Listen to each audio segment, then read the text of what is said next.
šéfkuchár Martin Novák a chuť je pre mňa na prvom mieste. Preto som sa spojil s Teskom, ktoré vždy starostlivo dbá na kvalitu a dostupnosť surovín. Spoločne vám prinášame recepty na chutné jedlá, ktoré si ľahko pripravíte aj u vás doma, pretože chuť rozhoduje. Ahojte, dneska som si pre vás pripravil recept, ktorý je večerné, chutné a rýchle jedlo. Na toto jedlo budeme potrebovať dobrý olivový olej, budeme potrebovať syr parmezán, budeme potrebovať arborio rýžu, nejaké sušené huby, maslo, šalotku a pohár vína. U nás je vždycky risotto taká prvá večerná voľba mojich detí, keď sa ich opýtam, že čo by si dali jesť na večeru, tak vždycky je to risotto. Pánvicu si dáme, alebo do pánvičky si dáme olivový olej. Už máme olej rozohriatý, hodíme si tam šalotku, pár vetvičiek tymianu, ktoré nám to krásne hneď prevoní. No a keď máme nadrobno nakrájanú šalotku už opraženú do sklovita, pridáme si trošku bieleho vína.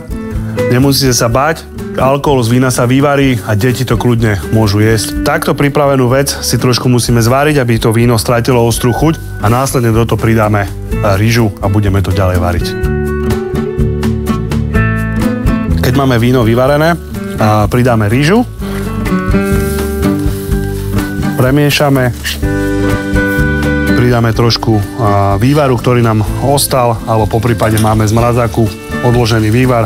Ak nie, uvaríme si veľmi rýchly, iba z nejakej kúsky mrkvy, póru, celeru. Odlejeme a za stáleho miešania pekne várime. Rýža sa nám už pomaličky uvarila, takže prichádzame do druhej fáze, kde sme si dopredu namočili sušené dubáky, kde takto vysypeme do risota. Miešame ich, necháme ich chvíľu povariť. Ďalším krokom do risota je to, že si tam dáme maslo a takto stálym miešaním miešame donútra. Dáme si trošku korenia, trošku soli. Opatrne s tou solou, pretože budeme do risota dávať syr a syr je slaný, tak aby sme to náhodou nepresolili. No a začneme pomaličky prisypávať syr, ktorý musíme vmiešať do toho risota. A miešame. Čas na ďalší syr. Tak, krémové talianské risotto je hotové, môžeme ich servírovať. Návrh si dáme ešte trošku parmezánu.